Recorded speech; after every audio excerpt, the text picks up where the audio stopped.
If Joe Biden or Donald Trump want to win the White House this year, there's one issue they'll have to overcome: how unhappy Americans are with the economy. It's time for a president who will replace weakness with strength, turn poverty to prosperity. Trump and his rich friends embrace the same failed trickle-down policies that have failed working-class families and union families for over 40 years. PBS NewsHour correspondent Laura Barone Lopez covers the White House and Biden's campaign. President Biden's message on the economy is essentially that he's delivered on jobs. He has avoided, so far, a recession coming out of the pandemic, and he wants voters to give him 4 more years so he can add to that. You've often heard the president promise that he will not increase taxes on households that earn less than $400,000. He's proposed a 25% billionaire tax, and that's on people whose assets have a total value of more than $100 million. His argument is that he's trying to bring manufacturing home. We're never going to allow China to unfairly control the market for these cars, period. President Biden slapped China with some new tariffs on electric vehicles, on aluminum and medical equipment, on solar cells, on advanced batteries. President Biden has committed to spending some $1.6 trillion to try to green the economy. He's also tried to make it easier for people to get jobs in the renewable energy space. That's a huge part of his first term, and it's something that he is warning could be undone by Donald Trump if Donald Trump were to win in November. PBS NewsHour correspondent Lisa Desjardins has covered Trump since 2016. He believes that if you cut taxes on everyone, but in particularly on the wealthy and on corporations, that flows down. The other thing to know about Trump's economic policy is that he is protectionist. What's fascinating is that Trump, just on his own, has really changed the narrative on tariffs themselves. If China or some other country is behaving badly, we have things called tariffs that are so severe. He is considering a 10% tariff on every import that would come into the United States. Former President Trump's 2017 tax bill, those tax cuts were tax cuts for most every American who paid taxes, all income levels, and for corporations. They were sweeping. He wants to extend all of them. Not only is he in favor of more fossil fuel drilling, Drill, baby, drill, right away. he is going a step farther. He is someone who is trying to block emerging and renewable fuels. For many voters, immigration is the top issue in the 2024 election. First thing we're going to do is we're going to close that border tight as a drum, and we're going to let people come in, but only legally. While we fight for comprehensive immigration reform, he calls immigrants rapists and murderers.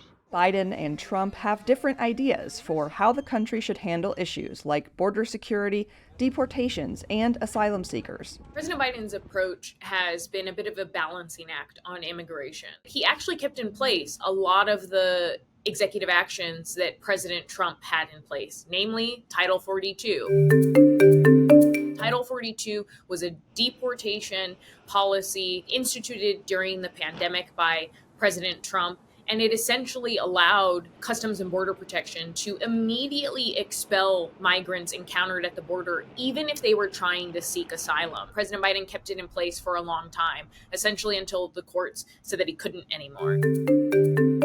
President Biden has instituted an executive action that cracks down on asylum seekers between ports of entry, but he also sped up the deportation process for migrants that are considered a national security threat. If there are more than 2,500 migrants encountered between ports of entry at the southern border, then the border shuts down and migrants can no longer declare asylum between ports of entry. On one hand, President Biden has tried to appear really tough on the border. And on the other hand, he has tried to say that he still wants to make the process more humane. We must face the simple truth. To protect America as a land that welcomes immigrants, we must first secure the border and secure it now. President Biden has been essentially arguing he's willing to negotiate with Republicans, but if they don't want to negotiate with him, then he's going to take some executive action, and we've seen that he's been doing that. President Trump attempted to use this exact same authority. He began his first run for president with vitriol about migrants, but now he's saying things like he doesn't believe migrants are civilians and that he believes that perhaps the U.S. military should be used against migrants entering this country between border points. That is something unprecedented. Former President Trump is again doubling down on this idea that he would want mass sweeping deportations in this country. On day one, we will begin the largest deportation effort in the history of our country. And he wants local law enforcement to do it. And he has also said he wants the National Guard to help. Former President Trump, a big piece of his immigration agenda is the so-called Remain in Mexico policy. He would reinstate that. He would say, if you have come from a country other than Mexico to the U.S. border, you will have to wait in Mexico to be processed before you can enter. Trump 3.0 is a lot like Trump 2016 when it comes to the border wall. He is insisting he will still put a border wall in place along the southwestern border, and that he believes that perhaps the U.S. military should be used against migrants entering this country between border points. Shut it down! Shut it down! Access to abortion and reproductive health care are concerns for many voters in 2024. We've gotten abortion out of the federal government and back to the states. This Supreme Court made an extreme decision overturning Roe with their Dobbs decision. Following the Dobbs decision, states and voters have taken steps to either enshrine the right to an abortion or ban the procedure. For some people, it is a must-agree issue. And that's why it remains so incredibly important this year. He is the president who overturned Roe v. Wade. This is a very tricky political issue for him. And the truth is, we do not know what a President Trump in a second term would really do on abortion. He is not clear, and he has had several conflicting statements about it. At times, former president has said he supports a national ban of 20 weeks.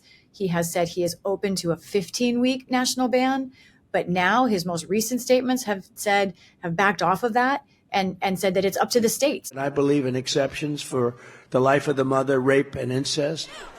He also said that each person should essentially follow their heart, follow their religion and faith on this issue. Former President Trump is navigating a very difficult area for Republicans here when it comes to reproductive rights. Their positions are very strongly held by conservatives, especially evangelical conservatives, but they're out of line in large part with the majority of the country. Former President Trump has said that he supports access to IVF. He has tried to make that even part of a Republican philosophy of life and allowing for what he calls the miracle of life. Biden's campaign really wants to drive as much voter turnout around abortion as possible. President Biden and Vice President Kamala Harris have been hammering not just in official White House events, but also on the campaign trail, this concern and the point that some Republican lawmakers in states across the country are trying to push beyond just restricting abortion access. This is a fight for freedom. The fundamental freedom of a woman to make decisions about her own body and not having her government tell her what to do. He is able to use Vice President Kamala Harris and other Democratic surrogates to talk about abortion in a way that he may personally not feel as comfortable talking about given his Catholic faith. The Biden administration has taken steps to expand access to abortion, specifically medication abortion, making it more widely available at retail pharmacies, through mail. He has been opposed or not personally supportive of the constitutional right to abortion for a long period of time. But he changed as the Democratic Party changed. And now President Joe Biden very much supports the constitutional right to abortion. I believe Roe v. Wade was the correct decision.